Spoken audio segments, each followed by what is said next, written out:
Emotions, those little demons that can make life both amazing and miserable. Do you agree? Well, then you will hate this. That is wrong. Emotions are here only for our advantage. Disclaimer, don't take everything I say as absolute truth or guide.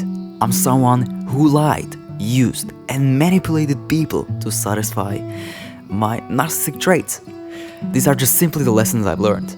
Lessons I wish someone would have told me before. As would one say, emotions are the mirrors of the soul that can be used for happiness or destruction in life.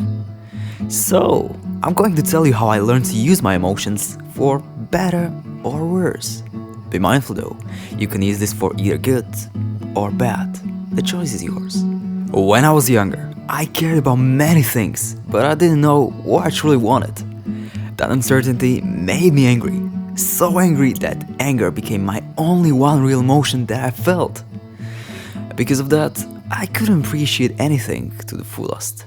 I was afraid, constantly making calculated decisions to manipulate situations, to fit the narrative I wanted. I didn't understand anything outside my perspective, and I was destroying anything that challenged my biases. I didn't care about wisdom or knowledge because, guess what? I was seeking power. I was trapped in a box full of anger, and because of it, I lost people I care about, time, and opportunities. I even temporarily lost part of my own self. It's not a pretty story, since it was meant to be a warning. Manipulating our emotions can be dangerous. So keep that in mind. I eventually discovered how to use all emotions to my advantage, but at first I only knew how to use anger. And that wasn't the ideal solution to my lasting problem. Who would have thought? Anger is good to start and conquer, but not really to build something what's good. At least that's what I figured. So, why emotions should be here only for our benefit? Well, emotions can predict the behavior and show who is who. So it's good to pay attention to other people. Because of that, I was able to figure out pretty easy and quickly if that is the person I want to lose my time with. Well, not in the past when I was conquered by the anger, but I'm referring to my older, better of self.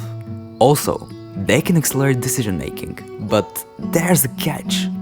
Because of emotions, I was biased. Good decisions need detachment from emotions, which takes time, and we don't use the emotions to our benefit or proper channeling, which is hard to do. That's why so many successful people often emphasize keeping a cool head.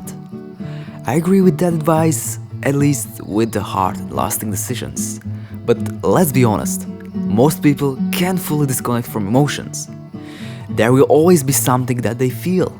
I'm a living example of those people. That's why I needed to learn how to channel my emotions properly. So, how did I manage to do that? And no, time won't change the emotions for something that you truly care about. Okay, so the key will be somewhat hard to grasp, but it's focus. Good joke, right? But not really, it's the truth. Every emotion, anger, happiness, sadness or hate should be channeled inward, toward yourself, not toward others or external outcomes. Okay, let me explain. In the past, I used to direct my anger at the world and the people around me. I was doing so out of my fear to avoid outcomes that didn't align with my perspective. Later, when I fucked everything up, I realized I could have used that anger as a tool to reshape my life. Yeah, instead of focusing emotions on external factors, I should have focused them inward. Use them as fuel to change myself and my circumstances. To actually ask questions that matter and help me create positive and negative feedback loops. The same principle applied to any emotion I felt, but happiness. Happiness was a little bit more tricky. The principle was the same, but it felt just different. I felt happy when something good happened, which is normal, right? But that was based always on external factors. Instead, I should have asked myself, why does this make me happy? Or what part of this was due to my actions? Then create a feedback loop, identifying the actions that bring me happiness, and then try to repeat them. It doesn't sound that difficult, but when you are in ecstasy, it's hard to focus. Now, I use this approach, or at least I try for every emotion. Sadness, anger, fear, love. And it works!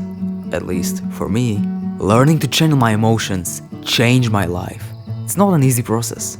It takes energy, effort, and of course time. But for me, it's been invaluable in understanding the complex reality behind emotions. I hope this helps. See you soon.